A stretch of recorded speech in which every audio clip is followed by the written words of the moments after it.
El viento helado de febrero atravesaba el valle de los Pirineos con una ferocidad que parecía cortarle la piel a cualquiera. En aquel invierno de 1944, el pequeño pueblo francés de Val-de-Flors se aferraba a la montaña como si temiera desprenderse en cualquier momento. Sus casas de piedra gris se apiñaban unas contra otras, buscando refugio del frío y de algo mucho peor que el clima: la guerra que había convertido a Europa entera en un campo de batalla.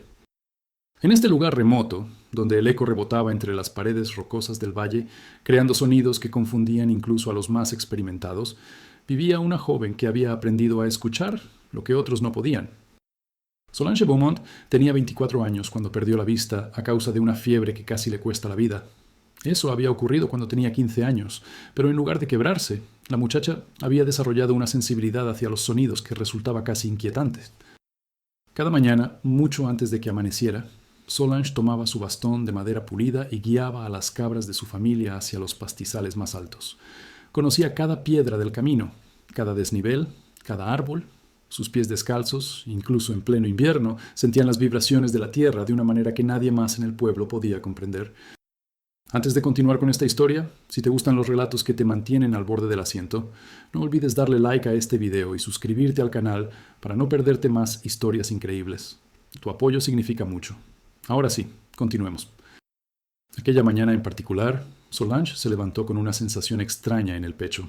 Su padre, Henri, había salido 2 días antes con otros hombres del pueblo para conseguir provisiones en el valle vecino, un viaje peligroso pero necesario. La comida escaseaba y el invierno había sido más duro de lo habitual.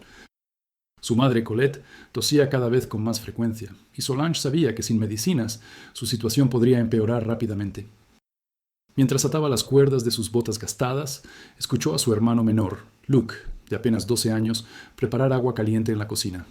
El chico intentaba hacer el menor ruido posible para no despertar a su madre, pero Solange percibía cada uno de sus movimientos. El crujido de la madera al abrir el armario, el tintineo metálico de la tetera, incluso su respiración ligeramente acelerada que delataba su preocupación. «¿Te encuentras bien, Luc?», preguntó Solange en voz baja mientras entraba a la cocina, tanteando con su bastón. Su hermano se sobresaltó. «Siempre me asustas cuando haces eso», dijo con un suspiro. «¿Cómo es que siempre sabes dónde estoy?» «Porque pisas más fuerte con el pie izquierdo», respondió ella con una sonrisa suave. «Y porque respiras como si cargaras el peso del mundo, algo te preocupa». Luc guardó silencio durante unos segundos. «Es papá», admitió finalmente. «Debería haber regresado ayer, y anoche escuché a los vecinos hablar sobre movimientos de tropas alemanas cerca del Paso Norte». Solange sintió cómo se le encogía el estómago, pero no dejó que su voz traicionara el miedo. «Papá conoce estas montañas mejor que nadie, Luc. Volverá. Ahora ve a cuidar a mamá mientras yo llevo las cabras a pastar». El camino hacia los pastizales altos era empinado y serpenteante. Solange lo recorría con una seguridad que dejaba perplejos a quienes la observaban. Sus dedos reconocían cada marca en los árboles que ella misma había hecho años atrás, pequeñas incisiones que formaban un mapa táctil que solo ella podía leer. Las cabras la seguían dócilmente, acostumbradas a su presencia tranquila y a su voz suave cuando les hablaba. «Vamos, Celeste, no te quedes atrás», decía refiriéndose a la cabra más vieja del rebaño, una que había nacido el mismo año en que Solange perdió la vista y que parecía haber desarrollado un vínculo especial con ella. Cuando llegaron al prado que usaban para el pastoreo, Solange se sentó en su roca habitual, una superficie plana y lisa que el viento y la lluvia habían pulido durante siglos. Desde allí escuchaba. El valle tenía una acústica peculiar. Los sonidos viajaban de maneras impredecibles, rebotando en las paredes rocosas, amplificándose o amortiguándose según 1000 factores que ni los científicos podrían explicar completamente. Pero Solange había aprendido a interpretar esos ecos, a distinguir entre un trueno distante y el retumbar de vehículos pesados, entre el crujir natural de un árbol y el chasquido deliberado de una rama rota por una bota militar. Aquel mediodía, mientras las cabras pastaban tranquilas, Solange percibió algo. Era sutil al principio, tan leve que pensó que podría ser su imaginación. Un zumbido grave, casi imperceptible, que parecía provenir de muy lejos. Inclinó la cabeza, concentrándose. El sonido venía y se iba, transportado por las corrientes de aire que bajaban desde las cumbres nevadas. No era el viento. No era un animal. Era mecánico, rítmico, persistente. Solange se puso de pie, su corazón comenzando a latir más rápido. Caminó lentamente hacia el borde del prado, donde el terreno comenzaba a descender abruptamente. Allí, los ecos eran más claros. Se arrodilló y presionó su oreja contra la tierra fría. Las vibraciones le llegaban a través del suelo, un temblor constante que se hacía más intenso con cada minuto que pasaba. Vehículos, murmuró para sí misma. Muchos vehículos. Pero lo que realmente la alarmó no fue el sonido de los motores, sino otro eco que captó en ese momento. Era un retumbar metálico, rítmico y pesado, el tipo de sonido que solo podía producir una columna militar en movimiento, y venía del norte, desde el mismo paso que su padre, y los demás hombres habían usado para ir al valle vecino. Solange reunió a sus cabras con urgencia, algo que normalmente no hacía hasta media tarde. Celeste protestó con un balido quejumbroso, pero la joven la ignoró. Tenía que volver al pueblo, tenía que advertirles. El descenso fue rápido, casi temerario. Solange prácticamente corría por el sendero, confiando en su memoria y en sus instintos. Tropezó 2 veces, raspándose las manos contra las rocas, pero no se detuvo. Cuando llegó al pueblo, estaba sin aliento y con el corazón desbocado. «Monsieur Dubois», gritó al acercarse a la casa del alcalde, un hombre mayor de cabello completamente blanco que había vivido en Val-de-Flors toda su vida. «Monsieur Dubois, hay tropas acercándose». El alcalde salió de su casa con expresión confundida. «Solange, ¿qué estás diciendo, niña? Tranquilízate». «Escuché vehículos, muchos vehículos, y el sonido de botas. Vienen del norte, por el paso. Están cerca, tal vez a 1 hora de distancia, quizás menos». Jacques Dubois frunció el ceño. «Solange, no hemos visto ni escuchado nada. ¿Estás segura de que no fue el eco jugándote una mala pasada? ¿Sabes cómo son los sonidos en este valle?» «No es el eco», insistió ella, su voz temblando de frustración y urgencia. «Sé lo que escuché, sé lo que sentí. Tiene que creerme». El alcalde miró alrededor. Varios vecinos habían salido de sus casas al escuchar la conmoción. Entre ellos estaba el padre Mathieu, el sacerdote del pueblo, y Madame Laurent, la maestra retirada que ahora cuidaba de los niños más pequeños mientras sus padres trabajaban. «Es cierto que el eco puede engañar», dijo el padre Mathieu con tono conciliador, «pero también es cierto que Solange conoce estos sonidos mejor que nadie». «¿Qué propones que hagamos, Solange?», preguntó Madame Laurent. «Evacuar», respondió la joven sin dudarlo. «Si son tropas alemanas y están usando el paso norte, significa que están haciendo un movimiento que no quieren que se detecte por las rutas principales, y si descubren nuestro pueblo en el camino».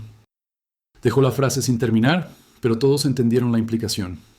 Los pueblos pequeños que quedaban atrapados entre movimientos militares rara vez salían ilesos. El alcalde se rascó la barbilla, claramente debatiendo consigo mismo. «Teníamos reportes de que la zona estaba relativamente tranquila», dijo finalmente, «pero supongo que más vale prevenir que lamentar. Muy bien. Que cada familia tome solo lo esencial. Nos refugiaremos en las cuevas del sur hasta que sepamos qué está pasando». Las cuevas del sur eran un sistema de cavernas naturales que se adentraban profundamente en la montaña. Durante generaciones, los habitantes de Val-de-Flors las habían usado como refugio durante tormentas y, en tiempos más oscuros, como escondite cuando había bandidos o soldados merodeando. Eran frías y húmedas, pero ofrecían protección y tenían múltiples salidas que daban a diferentes partes de la montaña. La noticia se extendió rápidamente. Las familias comenzaron a empacar con manos temblorosas. Pan, queso, mantas, lo que pudieran cargar. Los ancianos fueron ayudados por los más jóvenes. Los niños, asustados pero tratando de ser valientes, se aferraban a las faldas de sus madres. Solange corrió de vuelta a su casa. Su madre, débil pero consciente, ya estaba siendo ayudada por Luc para ponerse ropa más abrigada. «¿Qué pasa, Solange?», preguntó Colette con voz ronca. «Tenemos que irnos, mamá, ahora». «¿Y tu padre?». «Papá sabe cuidarse solo», mintió Solange, aunque en su interior rezaba para que fuera cierto. «Cuando vuelva y vea que el pueblo está vacío, sabrá que nos fuimos a las cuevas». La procesión de aldeanos subió por el sendero hacia las cuevas como una fila de hormigas laboriosas. Los más fuertes ayudaban a los más débiles. El padre Mathieu lideraba oraciones en voz baja mientras caminaban. Solange iba casi al final, asegurándose de que nadie se quedara atrás, sus oídos todavía atentos a cualquier sonido sospechoso. Justo cuando los últimos aldeanos entraban a las cuevas, Solange lo escuchó de nuevo. Pero esta vez no era un eco distante. Era cercano, inmediato, inconfundible. El rugido de motores diésel, el chirrido de metal contra metal, el murmullo de voces hablando en alemán. «Rápido», susurró urgentemente. «Todos adentro, ahora». Apenas habían penetrado lo suficientemente profundo en las cuevas cuando el primer vehículo militar apareció en la entrada del pueblo. A través de las grietas en la roca, algunos de los hombres más jóvenes observaban con horror cómo una columna de camiones y vehículos blindados se detenía en la plaza principal. Eran al menos 20 vehículos, con cientos de soldados. «Dios mío», murmuró uno de ellos, «si hubiéramos estado allí». No terminó la frase, no era necesario. Durante las siguientes horas, los aldeanos permanecieron en completo silencio dentro de las cuevas. Los niños eran acunados por sus madres cuando querían llorar. Los hombres apretaban los puños impotentes mientras escuchaban a los soldados alemanes saquear sus hogares, buscando comida, mapas, cualquier cosa de valor. Solange se sentó junto a su madre, sosteniéndole la mano. En la oscuridad absoluta de la cueva, todos eran tan ciegos como ella, pero ella podía escuchar todo, cada pisada de las botas arriba, cada orden gritada, cada puerta rota. «¿Cómo lo supiste?», le susurró Madame Laurent, quien estaba sentada cerca. «¿Cómo escuchaste algo que nadie más pudo escuchar?». Solange tardó un momento en responder. «El valle tiene sus secretos», dijo finalmente. «Los sonidos viajan de maneras extrañas aquí. Uno solo tiene que aprender a escuchar de verdad, no solo con los oídos, sino con todo el cuerpo. Sentí las vibraciones en la tierra. El eco me contó lo que venía antes de que llegara. La primera noche en las cuevas fue la más difícil. El frío se metía hasta los huesos, y la humedad hacía que cada respiración se sintiera pesada. Los niños más pequeños lloraban bajito, confundidos y asustados. Madame Laurent les contaba historias en susurros para mantenerlos distraídos, mientras sus padres los envolvían en mantas que ya no eran suficientes para combatir el frío de la montaña. Solange se movía entre las familias en la oscuridad total, llevando agua de los arroyos subterráneos que conocía de memoria. Había explorado estas cuevas durante años después de perder la vista, cuando necesitaba lugares donde practicar sus habilidades sin que la gente la observara con lástima. Ahora ese conocimiento se había vuelto invaluable. «Hay un pasaje más al fondo», le dijo al alcalde Dubois. «Es más estrecho, pero está más protegido del frío. Deberíamos mover a los ancianos y los niños más pequeños allí». «¿Cómo sabes que es más cálido?», preguntó el alcalde con curiosidad genuina. «Porque el aire se mueve diferente allí», respondió Solange. «Las corrientes de aire frío vienen desde la entrada. Donde el aire está quieto, la temperatura se mantiene más estable. Además, puedo escuchar el goteo del agua. Donde hay agua líquida en invierno, hay menos frío extremo». Y así, guiados por Solange en la oscuridad absoluta, movieron a los más vulnerables hacia el interior de las cuevas. Era un proceso lento y delicado. Las madres cargaban a sus bebés con cuidado extremo. Los ancianos se apoyaban en los hombros de los más jóvenes. Solange iba adelante, su bastón tocando el suelo con precisión, advirtiendo sobre desniveles y rocas sueltas. «3 pasos adelante hay una piedra grande a la izquierda», decía con calma. «Agáchense aquí, el techo baja. Cuidado, el suelo está mojado y resbaladizo». Durante esas horas en las cuevas, algo cambió en la manera en que la gente del pueblo veía a Solange. Ya no era la chica ciega que necesitaba ayuda, era ella quien los guiaba, quien los mantenía a salvo. En la oscuridad total, su discapacidad había dejado de existir. Todos eran ciegos allí, excepto ella. El segundo día trajo nuevos desafíos. Las provisiones que habían logrado traer eran escasas. Un pedazo de pan tenía que dividirse entre 5 personas. El agua era abundante gracias a los arroyos subterráneos, pero el hambre comenzaba a hacer mella en todos, especialmente en los más jóvenes. «Monsieur Dubois», dijo Solange acercándose al alcalde, «hay hongos comestibles en algunas de las cámaras más profundas. Los he encontrado antes cuando exploraba. No es mucho, pero algo es algo». «¿Hongos?», preguntó el alcalde con escepticismo. «En la oscuridad, ¿cómo sabremos cuáles son seguros?». «Yo lo sé», respondió ella simplemente. «Por el tacto, por el olor, puedo distinguirlos». Y así fue. Solange, acompañada por 2 hombres jóvenes que llevaban las pocas velas que tenían, se adentró en las partes más profundas del sistema de cuevas. Allí, en las paredes húmedas, crecían hongos blancos y carnosos. Solange los tocaba cuidadosamente, los olía y separaba los comestibles de los que no lo eran. «Estos son seguros», decía con confianza. «Estos no los toquen. Y estos, aunque no son venenosos, son tan amargos que no vale la pena». Los hombres la miraban con asombro mientras trabajaba. Recogieron suficientes hongos para dar a cada familia una pequeña porción que, combinada con el pan racionado, mantenía a raya el hambre más aguda.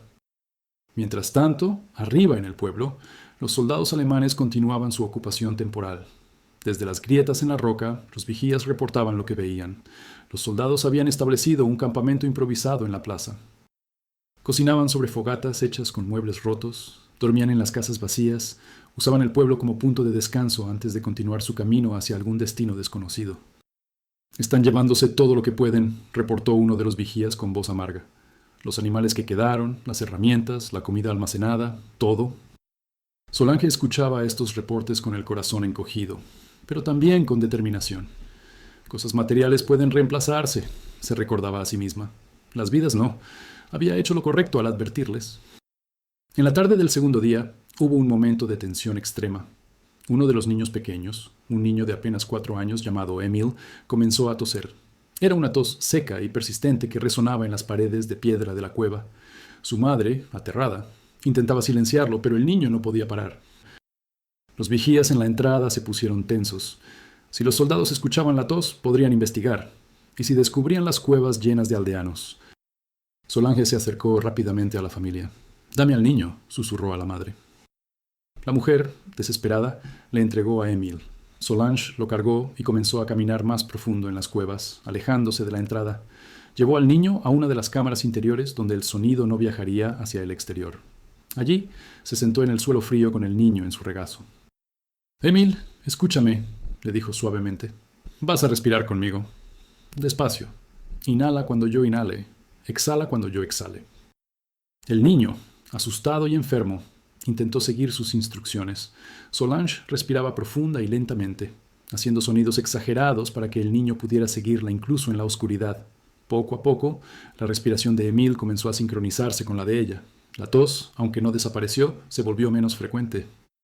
«Eres muy valiente, Emil», le susurró Solange. «Más valiente que muchos adultos que conozco. Ahora vamos a quedarnos aquí tranquilos, hasta que te sientas mejor». Pasó 2 horas con el niño en esa cámara profunda, manteniéndolo calmado, contándole historias en voz baja sobre las montañas y las cabras, sobre cómo el valle cantaba canciones diferentes dependiendo de la estación del año. Cuando finalmente la tos de Emil se calmó lo suficiente, lo llevó de vuelta con su madre. La tercera noche fue cuando el verdadero miedo se instaló. Llevaban casi 3 días sin comida adecuada, sin calor suficiente, sin saber cuándo podrían salir. Algunos de los hombres más jóvenes comenzaron a sugerir que deberían intentar algo, tal vez atacar a los soldados durante la noche, tal vez enviar a alguien a buscar ayuda. «Es suicida», argumentó el padre Mathieu. «Son soldados entrenados y nosotros somos granjeros y pastores.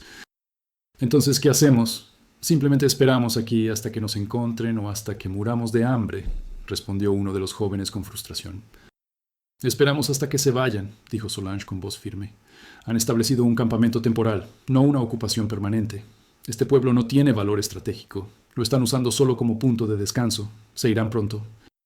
«¿Cómo puedes estar tan segura?», preguntó el joven desafiante.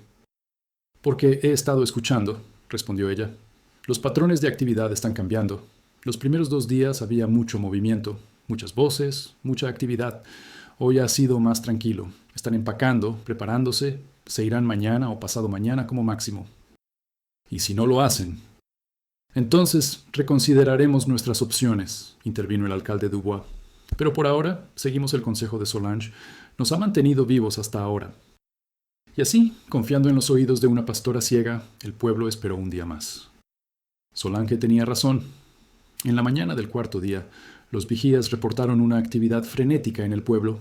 Los soldados estaban desmontando su campamento, cargando sus vehículos, preparándose para partir. Para el mediodía, el último vehículo había desaparecido por el camino del norte, dejando atrás un pueblo saqueado pero vacío. Sin embargo, incluso después de que los soldados se fueron, el alcalde Dubois insistió en esperar hasta el anochecer antes de salir de las cuevas. Era una precaución sensata. Podría haber retrasados, o los soldados podrían regresar por algo que habían olvidado. Cuando finalmente salieron, el cielo nocturno estaba despejado y las estrellas brillaban con una intensidad casi dolorosa después de días en la oscuridad total.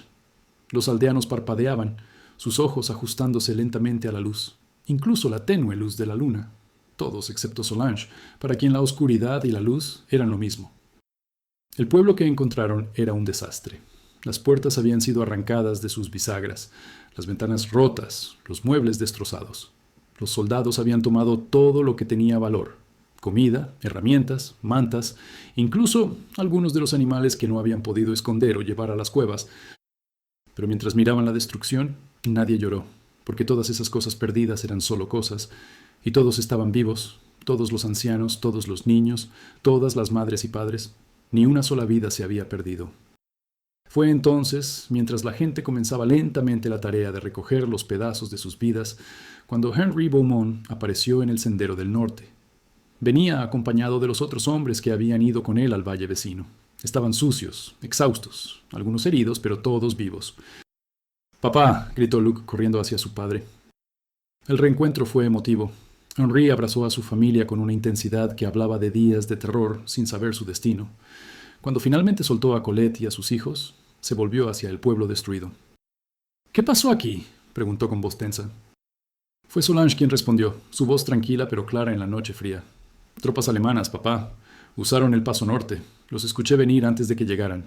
Evacuamos a tiempo, todos están bien». Henry miró a su hija con una expresión que mezclaba orgullo, alivio y asombro. «Siempre supe que esos oídos tuyos eran especiales, niña», dijo con voz entrecortada, «pero nunca imaginé que salvarían a todo el pueblo». Entonces comenzó a contar su propia historia. Habían encontrado tropas alemanas en su camino de regreso y habían tenido que esconderse en las montañas durante días. Uno de los hombres, Monsieur Rousseau, había resultado herido cuando resbalaron en una pendiente helada, pero nada grave. Habían sobrevivido comiendo nieve y lo poco que podían cazar o recolectar. Cuando finalmente lograron esquivar a los soldados y regresar, temían lo peor al ver el estado del pueblo. «Pero están todos aquí», dijo Henry, su voz quebrándose, «todos vivos, gracias a mi hija». Esa noche, a pesar del frío y la destrucción, hubo un sentimiento de unidad en Val-de-Flors que nunca antes había existido. Las familias compartieron las pocas provisiones que habían escondido antes de evacuar.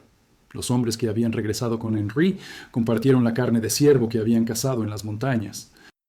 No era una fiesta, pero era una comida compartida, una celebración silenciosa de haber sobrevivido. Solange se sentó con su familia en los restos de su casa, comiendo un pequeño plato de estofado que su madre había preparado con lo poco que tenían. El fuego crepitaba en la chimenea parcialmente destruida, proporcionando calor y luz. «Hiciste algo extraordinario, Solange», le dijo su padre, «algo que será recordado por generaciones». «Solo escuché, papá», respondió ella con sencillez, «y confié en lo que escuché, eso es todo». Pero Henry negó con la cabeza. «No, hija, hiciste mucho más que eso. Tuviste el coraje de actuar basándote en algo que nadie más podía percibir. Tuviste el coraje de insistir cuando otros dudaban. Y tuviste la sabiduría de guiar a todos a la seguridad cuando el momento llegó. Eso no es solo escuchar, eso es liderazgo». Solange no respondió, pero sintió una calidez en su pecho que no tenía nada que ver con el fuego de la chimenea. Durante años después de perder la vista, había luchado con sentimientos de inutilidad, de ser una carga para su familia y su comunidad. Pero en esos días críticos, había demostrado no solo su valor, sino su importancia esencial. Los días siguientes fueron de trabajo duro. El pueblo tenía que ser reconstruido, al menos lo suficiente para que fuera habitable.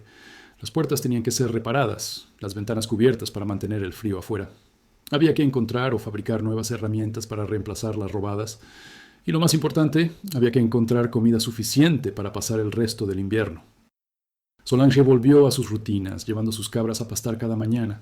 Pero ahora, cuando caminaba por el pueblo, la gente la saludaba con un respeto que nunca antes había sentido.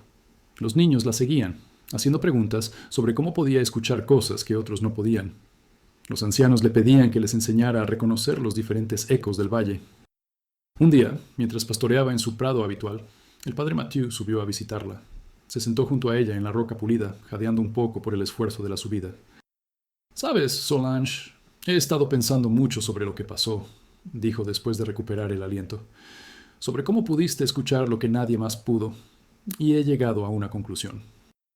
«¿Cuál, padre?», preguntó Solange con curiosidad. «Que quizás lo que llamamos discapacidad no siempre es una debilidad. A veces es simplemente una manera diferente de experimentar el mundo, y esa diferencia puede ser exactamente lo que se necesita en el momento correcto». Solange consideró sus palabras cuidadosamente. «Creo que tiene razón, padre. Pasé años viendo mi ceguera como una maldición, pero tal vez era solo una invitación a desarrollar otros sentidos, otras habilidades. No soy menos que los demás, solo soy diferente. Y en este caso, esa diferencia importó». «Y seguirá importando», dijo el padre Mathieu, «porque ahora todos saben que hay valor en escuchar de verdad, en prestar atención a las cosas que normalmente ignoramos. Les has enseñado una lección que va más allá de la supervivencia en tiempos de guerra». Pasaron las semanas y luego los meses. La primavera llegó eventualmente, derritiendo la nieve y trayendo nuevos brotes verdes a las montañas. El pueblo lentamente se recuperó. Las casas fueron reparadas, nuevas herramientas fueron fabricadas o intercambiadas con los pueblos vecinos. La vida continuó. Pero algo había cambiado fundamentalmente en Val-de-Flors. La historia de la evacuación se contaba y se volvía a contar. Los detalles variaban dependiendo de quién la contara, pero el núcleo permanecía constante. Una pastora ciega había escuchado lo que soldados entrenados no pudieron detectar, y esa capacidad había salvado a todos. La historia se extendió más allá del pueblo. Los viajeros que pasaban por la zona la escuchaban en las tabernas y la llevaban a otros lugares. Un periodista de París eventualmente llegó para documentarla. Y aunque Solange prefería la tranquilidad de sus montañas, entendía la importancia de que la historia se contara. No por vanidad, sino porque contenía una verdad importante, que todos tenemos fortalezas únicas, incluso aquellas que parecen surgir de nuestras debilidades. Y así, en un pequeño valle de los Pirineos, la leyenda de Solange Beaumont creció. No como un cuento de hadas con elementos mágicos, sino como un testimonio del potencial humano para adaptarse, para desarrollar habilidades extraordinarias a partir de circunstancias difíciles, y para tener el coraje de confiar en uno mismo incluso cuando otros dudan. El eco que había salvado al valle no era sobrenatural. Era simplemente el resultado de años de práctica, de atención cuidadosa, de aprender a leer el mundo de una manera diferente, pero en su simplicidad residía su poder, porque demostraba que no se necesitaba magia para hacer cosas extraordinarias, solo se necesitaba dedicación, conciencia y el coraje de actuar cuando el momento lo exigía. Y mientras Solange continuaba su vida, pastoreando sus cabras, cuidando de su familia y escuchando los 1000 ecos del valle que había aprendido a llamar hogar, sabía que había encontrado su lugar en el mundo. No a pesar de su ceguera, sino en parte gracias a ella, porque había aprendido a ver con algo más profundo que los ojos. Había aprendido a ver con el alma.